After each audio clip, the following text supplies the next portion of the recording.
యేసుక్రీస్తు నామంలో చేరొచ్చిన మీ అందరికీ నా హృదయపూర్వక ప్రేమ వందనాలు. తాతయ్య జీవితం, కుటుంబంలో ఉన్న అనుభవాలు ఇప్పుడు దాకా చెప్పటం చూసాము. అలాగే తాతయ్యని నేను చిన్నప్పటి నుంచి, నాకు ఊహ వచ్చినప్పటి నుంచి కూడా తాతయ్యని చూశాను. తాతయ్య సాక్ష్యం ఇంచుమించు 100 సార్లు దాకా నేను విని ఉంటాను. తాతయ్య ఎప్పుడు వాక్యం చెప్పినా ముగింపులో కానీ ఫస్ట్లో కానీ సాక్ష్యంతో స్టార్ట్ చేసి దాన్ని ముగించేవాడు. తన సాక్ష్యమే రక్షణలో లేనివారు, అలాగే నమ్ముకుని వారు అనేక మంది రక్షించబడ్డారు. గ్రామంలో ఉన్న వారందరికీ ఒక మోటివేషన్ లాగా ఆయన ద్వారానే చాలామంది దేవుని సన్నిధానంలోనికి చేరువచ్చాడు. ఆయన ఎంట గెలిచాడు, రచ్చ కూడా గెలిచాడు. అలాగే మామయ్య చెప్పినట్టు ఆ క్వాలిఫికేషన్స్ బైబిల్లో మనం అవి చదువుకుంటూ ఉన్నాం. తాతయ్య జీవితంలో అవి కళ్ళారా చూసాం. తాతయ్య చెబుతూ ఉంటాడు, నేను చంపంలో ఏమన్లో అటు ఉన్నప్పుడు, అలాగే కృష్ణానదిలో నేను వెళ్తూ ఉన్నప్పుడు, అలాగే ఆ దినాన్ని చనిపోవాల్సిన వాడిని, ఆ దినాన్ని నేను దేవుడు నన్ను బ్రతికించాడు. నీటిలో నుంచి మోషని ఎలా తీశాడో నన్ను కూడా అలా తీశాడు, నేను బ్రతికానని.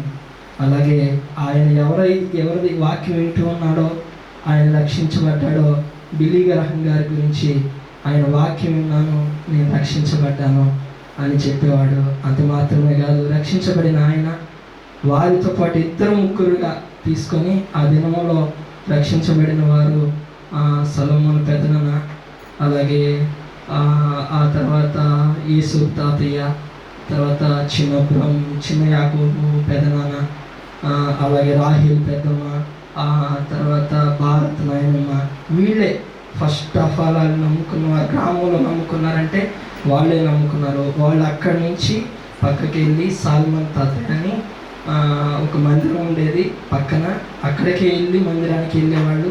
అక్కడ చేస్తూ ఉన్నప్పుడు ఆయన లేచినప్పుడు తన కుమారుడు అప్పుడే రక్షించబడిన ఆయన, ఈయన ఒక కాపురిగా ఉంటాడు అని తండ్రి చెప్పినప్పుడు అక్కడి నుంచి ఈ నలుగురుగా అక్కడ వేసిన తన దశం భాగం వేసిన సదా ఏమీ తీసుకోకుండా ప్రత్యేకంగా వాళ్ళు వచ్చి ఒక చిన్న గృహం, చిన్న తాటేకుల పాక వేసుకొని ఆ పాకాలోనే అక్కడి నుంచి 1-2గా ఉన్నవారు అలా రక్షించబడతాం.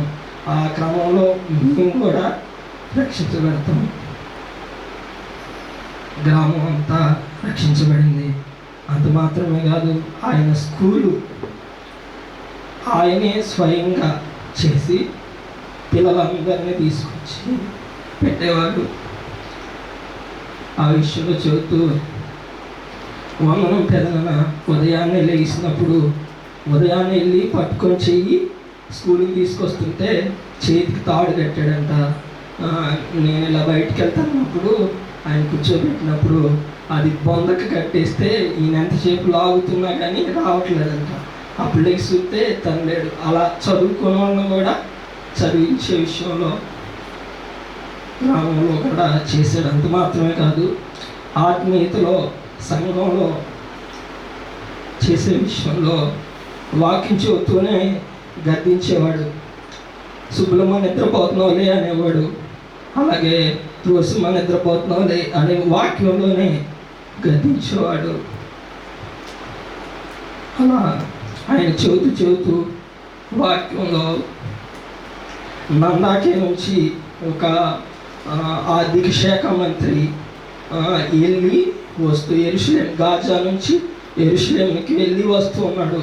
ఆయనకి ఎంతో భారమైన పని, రాజు దగ్గర పని అయినా కానీ వెళ్ళి వస్తున్నాడు. మీరు కూడా అలా రావాలని చెప్పేవాడు. అంత మాత్రమే కాకుండా ఈరోజు మందిరానికి ఎవరైతే రాకపోతే ఇంటికి వెళ్ళి నువ్వు ఎందుకు రాలేదు అని అడిగేవాడు.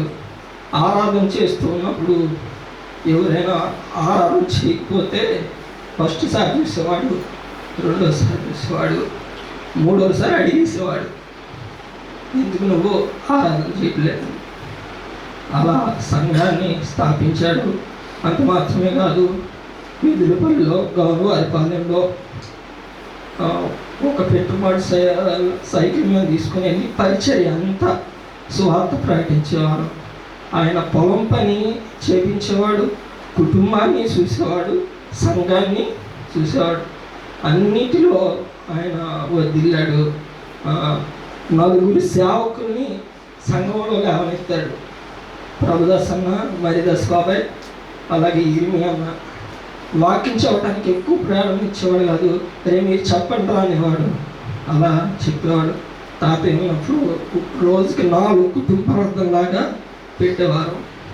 సంఘంలో డబ్బు ఎప్పుడు ఆయన తీసుకోలేదు. అలాగే సంఘాన్ని ఉన్నతంగా కట్టాడు.